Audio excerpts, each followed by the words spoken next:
السلام علیکم، میں امداد سمرو۔ عمران خان صاحب کے لیے سب ختم ہو گیا ہوا ہے۔ ہر گزرتا دن عمران خان کے لیے بری خبریں لا رہا ہے، جیسے ہر گزرتا دن عمران خان کے لیے ماضی میں اچھی خبریں لاتا تھا۔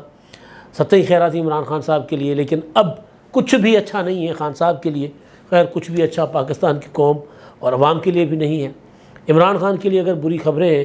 تو کوئی اچھی خبریں قوم کے لیے بھی نہیں ہیں، اچھی خبریں عمران خان کے مخالفین کے لیے بھی نہیں ہیں، اور اچھی خبریں حکومت کے لیے بھی نہیں ہیں، اور ان کے لیے بھی نہیں ہیں جو عمران خان صاحب کو بنا کر بگاڑنے پر تلے ہوئے ہیں۔ بنایا جنہوں نے، اب وہی بگاڑ رہے ہیں۔ تو بہرحال اب ہوا یہ کہ عمران خان صاحب ضمانتوں کے لیے اپلائی کرتے ہیں اور عمران خان صاحب کی ضمانتیں نہیں ہوتی۔ ایک وقت تھا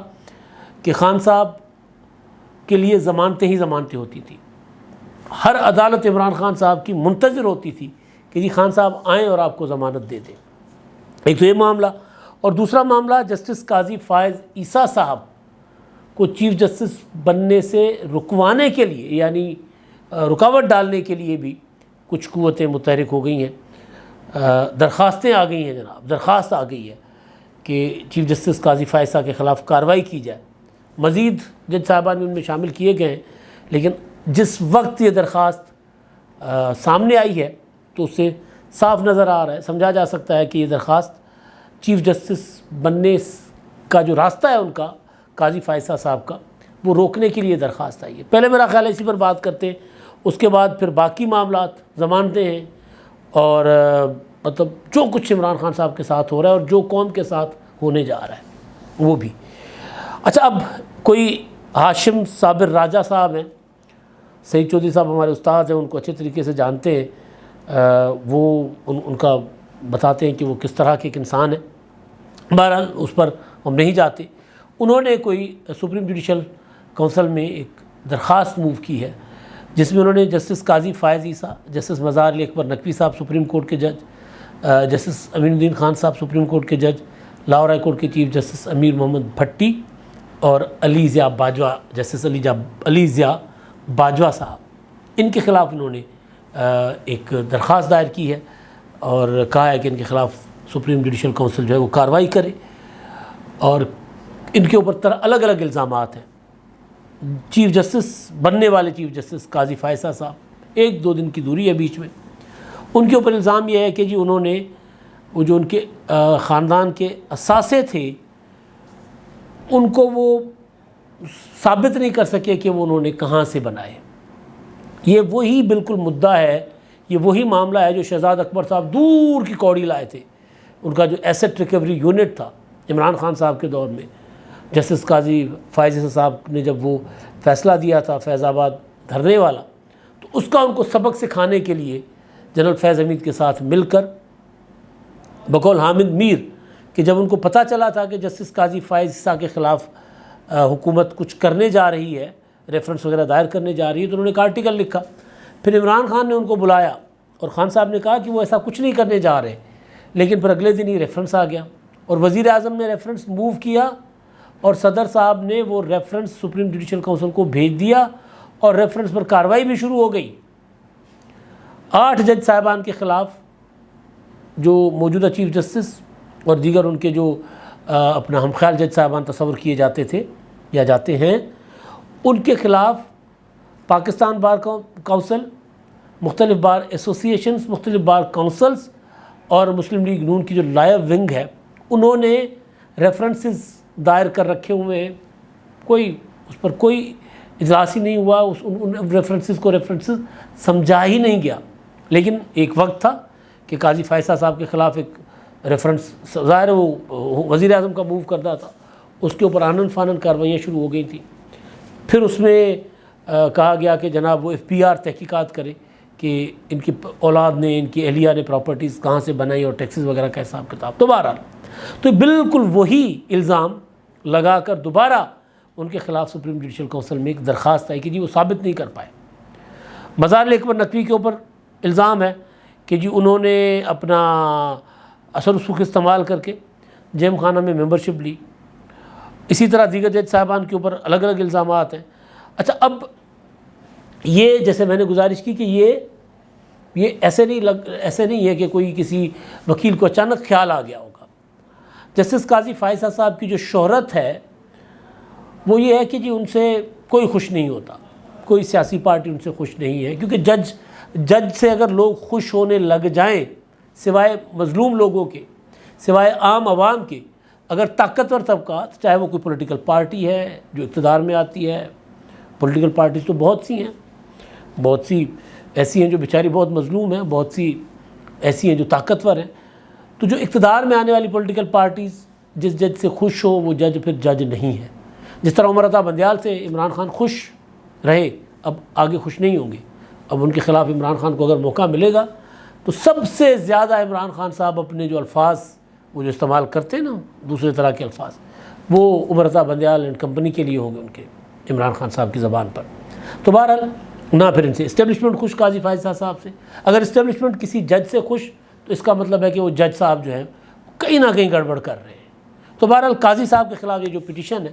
سمجھا یہ جا رہا ہے کہ یہ کہیں نہ کہیں سے کوئی نہ کوئی ان کو انڈر پریشر لانے کے لیے، اور کہ وہ جج نہ بن جائیں چیف جسٹس بننے کے بعد، تو اس طرح کی کوئی چیز نظر آ رہی ہے۔ اچھا، اب جو دوسرے معاملات ہیں، قوم کے لیے جو بری خبر ہے، مسلسل پیٹرول مہنگا ہوتا جا رہا ہے۔ اب پھر جو امکان ظاہر کیا جا رہا ہے، جو میڈیا رپورٹس ہیں وہ یہ کہہ رہی ہیں کہ جی 17 روپے فی لیٹر پیٹرول کی قیمت جو ہے وہ کل یعنی 15 کی رات کو 12 بجے بڑھ جائے گی۔ اب 17 روپے مطلب میرا خیال 307 روپے ابھی بھی ہے، تو یہ کوئی 324-25 پر چلا جائے گا معاملہ، تو چیخیں نکل جائیں گی۔ اب ہوگا یہ واردات ہوتی ہے 17 روپے دکھا کر اور پھر 15 روپے 11 روپے 10 روپے 9 روپے بڑھا دیے جائیں گے۔ پھر کہا جائے گا کہ دیکھیں جی بڑھنے تو زیادہ تھے لیکن ہم نے حاتم طائی کی قبر کو لات ماری ہے، ہم میں عوام کا درد تھا، لہٰذا ہم نے بڑی کوشش کر کے نا کم قیمت بڑھائی ہے پیٹرول کی اور باقی دیگر مصنوعات کی۔ اب اگر یہ ہوتا ہے، اتنی قیمت بڑھ جاتی ہے تو لوگ بیچارے پہلے ہی پسے ہوئے ہیں، حالات اور خراب ہو جائیں گے، حالات اور پتلے ہو جائیں گے، اور یہ سب صرف ایک تجربے کی وجہ سے، اور اس تجربے کے بعد ایک اور تجربہ کرنے کی جو خواہش ہے اس کی وجہ سے، تجربہ عمران خان کا، اور اب نیا تجربہ یہ ہے کہ ہم معیشت ٹھیک کر کے پھر انتخابات کروائیں گے، تو یہ تجربہ اس طرف لے کر جا رہا ہے۔ ڈالر ایک آدھ دن میں سنبھلا ہے، لیکن یہ جو ڈالر کی نفسیات کو سمجھتے ہیں وہ یہ جو آپریشنز کے بعد ڈالر جو 4-5 روپے یا 8-10 روپے نیچے گیا ہے تو وہ اس کو ایک عارضی سمجھ رہے ہیں کہ جب تک کوئی مستقل ایک معاشی پالیسی نہیں ہوگی، کوئی مستقل کوئی اقدامات نہیں ہوں گے، تب تک ڈالر جو ہے وہ کنٹرول میں نہیں آئے گا۔ ایک آدھ ایکشن ہوگا، ڈالر تھوڑا سا سہم کر پیچھے ہٹ جائے گا، پھر دوبارہ وار کرے گا پلٹ کر۔ تو یہ جو اپنا شوق تھا جن کو کہ ہم معیشت ٹھیک کریں گے، آپریشنز وغیرہ کر کے اس طرح کی معیشتیں ٹھیک نہیں ہوا کرتی۔ یہ کوئی چند کرمنلز کا ٹولے کا معاملہ نہیں ہے کہ جی آپ نے آپریشن کر دیا اور امن و امان بحال کر دیا، اس طرح نہیں ہوگا۔ تو بہرحال اب معاملہ ہے دوسرا، کل آپ نے دیکھ لیا ہوگا شاہ محمود قریشی صاحب کے ہاتھوں میں ہتھکڑیاں لگی ہوئی تھیں، ظاہر ہے بہتوں کو تکلیف ہوئی، قریشی صاحب سے لاکھ اختلاف، لیکن بہرحال وہ عمران خان صاحب کے وائس چیئرمین ہیں، ہر قسم کی سازش میں اس کا حصہ ہے ان کا، لیکن وہ کوئی بھاگنے مفرور ہونے والے آدمی تو نہیں ہیں، ان کو ہتھکڑی لگا دی گئی کیونکہ ستمبر جو ہے وہ آگے بڑھ رہا ہے۔ ستمبر کا دوسرا ہفتہ جو ہے وہ اختتام کو جانے والا ہے، اور دوسرا ہفتہ جیسے ہی ختم ہوگا اور پھر تیسرا ہفتہ جیسے ہی شروع ہوگا سوموار سے، پھر میں نے کہا تھا کہ طوفانی تبدیلیاں نظر آنا شروع ہو جائیں گی، تو وہ پہلے ہی آنا شروع ہوگا، آثار پہلے ہی آنا شروع ہو گئے۔ جس طرح سمندری طوفان اٹھتا ہے تو پہلے ہوائیں بند ہو جاتی ہیں، پریشر بنتا ہے، تو پریشر بنتا ہوا نظر آ رہا ہے۔ فراغ ہوگی، احسن جمیل گجر، ان سمیت 17 لوگوں کے نام ECL پر ہیں، حالانکہ وہ سارے باہر ہیں، نام ECL پر ڈال دیے گئے ہیں۔ یہ وہ لوگ ہیں فراغ ہوگی اور احسن جمیل گجر جو کسی بھی وقت آ کر عمران خان کے خلاف وعدہ معاف گواہ بن سکتے ہیں، کسی بھی وقت، لیکن بہرحال ابھی شاید فوراً کسی کو ضرورت نہیں ہے ان کو لانے کی۔ جب لانے والوں نے طے کر لیا کہ ان کو لانا ہے اور لا کر عمران خان کے خلاف گواہی دلوانی ہے تو وہ لا کر دلوا دیں گے گواہی۔ اچھا، اب جو دوسرے معاملات ہیں وہ اپنا یہ جو عمران خان صاحب کی ضمانت سائفر میں، شاہ محمود قریشی صاحب کی ضمانت سائفر میں، عمران خان صاحب کی ضمانت کی درخواست تھی سائفر والے معاملے میں، سائفر کی عدالت چل رہی ہے جیل کے اندر، اپنا اٹک جیل میں۔ عمران خان صاحب ایک وقت تھا جو خان صاحب کہتے تھے کہ جی مجھے بار بار عدالتوں میں بلایا جاتا ہے کیونکہ مجھے گرفتار کرنا یا میرے اوپر مقدمہ چلانا مقصد نہیں ہے، مجھے جو ہے وہ قتل کرنا مقصد ہے، تو لہٰذا وہ مجھے اس لیے بلایا جاتا ہے۔ پھر وہ کہا کرتے تھے کہ جی مجھے ادھر گھر میں آ کر انویسٹیگیٹ کیا جائے، پھر یہ کہتے تھے کہ جی مجھے ویڈیو لنک پر عدالتوں میں میری پیشی کی جائے، یہاں تک کہ جب فرد جرم کی بات تھی تو وہ بھی کہتے تھے کہ ویڈیو لنک پر مجھے میرے اوپر فرد جرم عائد کیا جائے توشہ خانہ کا۔ اب جب گرفتار ہیں اور جیل کے اندر ہیں اور حکومت نے سیکیورٹی پوائنٹ آف ویو سے فیصلہ کیا کہ بظاہر جو حکومت بتا رہی ہے، پیچھے تو بہت کچھ ہوگا، کہ عمران خان صاحب کی زندگی کو خطرہ ہو سکتا ہے، امن و امان کی صورتحال پیدا ہو سکتی ہے، لہٰذا کوٹ لکھپت کے اندر سائفر کا مقدمہ چلے گا۔ عدالت اسپیشل کورٹ بنا دی گئی، اپنا آفیشیل سیکرٹ ایکٹ کی منظوری کے بعد اندر جیل کے اندر سماعت کرے گی۔ آصف زرداری کے مقدمات اکثر کوٹ لکھپت جیل میں ہی چلتے رہے، وہ ماضی میں اس کی مثالیں ہیں۔ تو بہرحال خان صاحب جو کہتے تھے کہ جی مجھے محفوظ مقام پر میرا ٹرائل ہو، جیل سے زیادہ محفوظ مقام اور کون سا ہوتا ہے، تو جیل میں ٹرائل ہوا تو خان صاحب جو ہے وہ پھر چیخنے شروع ہو گئے کہ اوپن ٹرائل ہونا چاہیے، میرا کھلی عدالت میں ٹرائل ہونا چاہیے۔ بہرحال اس میں سائفر کے معاملے میں عمران خان صاحب کی ضمانت کی درخواستیں جو تھیں وہ مسترد ہو گئی، شاہ محمود قریشی کی ضمانت کی درخواست مسترد ہو گئی، اسد عمر کی ضمانت کی درخواست اس بنیاد پر منظور ہو گئی کہ پروسیکیوشن نے کہا کہ جی ہمیں اسد عمر سے کسی قسم کی تفتیش کی کوئی ضرورت نہیں ہے، جب ہم بلاتے ہیں آ جاتے ہیں، لہٰذا ان کی گرفتاری ریکوائرڈ نہیں ہے، تفتیش ہو رہی ہے، گرفتاری کی ضرورت نہیں ہے۔ عمران خان صاحب جو ہیں وہ پہلے ہی گرفتار ہیں، ان کی ضمانت ہو گئی، توشہ خانہ والی جو سزا تھی 3 سال کی اس میں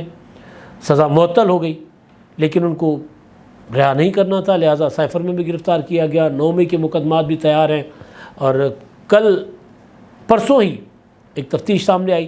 کہ 14 مقدمات جو تھے عمران خان کے اوپر 9 مئی کے واقعات کے حوالے سے،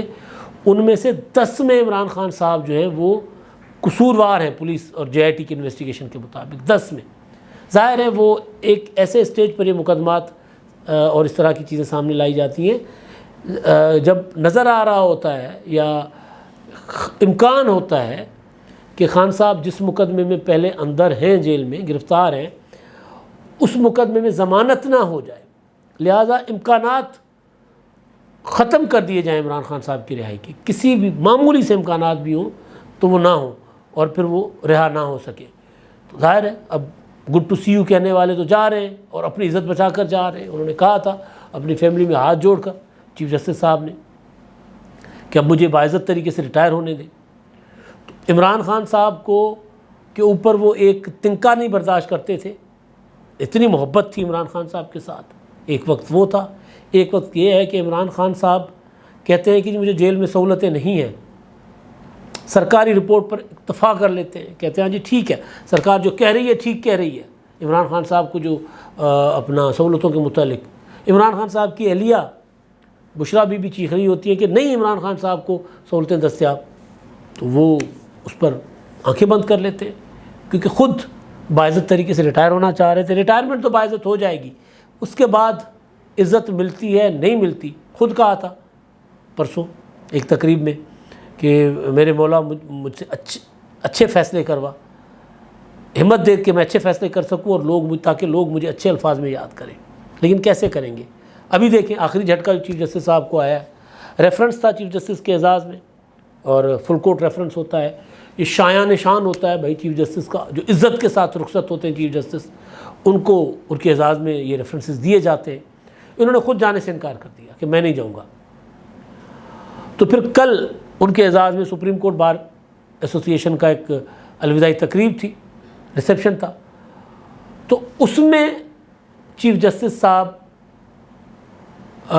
کیونکہ وہ ریفرنس میں نہیں جا رہے تھے تو اس میں پاکستان بار کونسل نے چیف جسٹس صاحب کو کہا کہ جیسے کو تیسا بھائی، آپ اگر فل کورٹ ریفرنس میں نہیں آئے تھے، اور یہ وہ فل کورٹ ریفرنس ہوتا ہے جس میں جو وکلاء برادری ہے، بار کونسلز ہیں، وہ جو مسائل ہوتے ہیں عدلیہ کے اور وکلاء کے یا دونوں کے درمیان جو معاملات تعلقات ہوتے ہیں ان کا احاطہ ہوتا ہے، اس پر ڈسکشن ہوتی ہے، بات چیت ہوتی ہے۔ آپ اگر ادھر نہیں آئے تو پھر ہم آپ کے اس اپنا علیحدہ تقریب میں کیوں آئیں جو سپریم کورٹ بار نے دی ہے۔ ظاہر سپریم کورٹ بار ایسوسی ایشن تحریک انصاف کے جو ہے وہ سپورٹ سے جو صدر بنے ہوئے ہیں، بلکہ پی ٹی آئی کے ہی ہیں زبیری صاحب، وہ انہوں نے ان کو چیف جسٹس صاحب کو الوداعی تقریب دی تھی جس میں اپنا پاکستان بار کونسل نے جانے سے انکار کر دیا۔ تو چیف جسٹس صاحب جو ہیں وہ اپنی عزت بچانے کے چکر میں عمران خان صاحب کو چھوڑ گئے بیچ مجدہار میں۔ اب آپ حالات دیکھیں، واقعات دیکھیں تو آپ کو صاف نظر آئے گا، شاہمود قریشی کے ہاتھ میں لگی ہتھکڑی دیکھیں تو آپ کو صاف نظر آئے گا کہ عمران خان اور تحریک انصاف کے لیے سب ختم۔ اب سوموار کے بعد پتہ چلے گا کہ ان کے ساتھ کیا ہوتا ہے۔ چیف جسٹس قاضی فائز عیسیٰ صاحب یعنی آنے والے چیف جسٹس، وہ